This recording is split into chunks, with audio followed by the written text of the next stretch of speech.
আউশগ্রামের বেরেন্ডায় গৃহস্থের বাড়িতে চুরির ঘটনায় দুজনকে গ্রেপ্তার করল পুলিশ।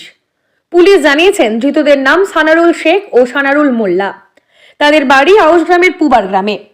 শনিবার আনুমানিক দুপুর 3টে নাগাদ ধৃতদেরকে বর্ধমান আদালতে তোলা হয়। পুলিশ ধৃতদেরকে 10 দিনের জন্য নিজেদের হেফাজতে চেয়ে এদিন আদালতে আবেদন জানিয়েছে।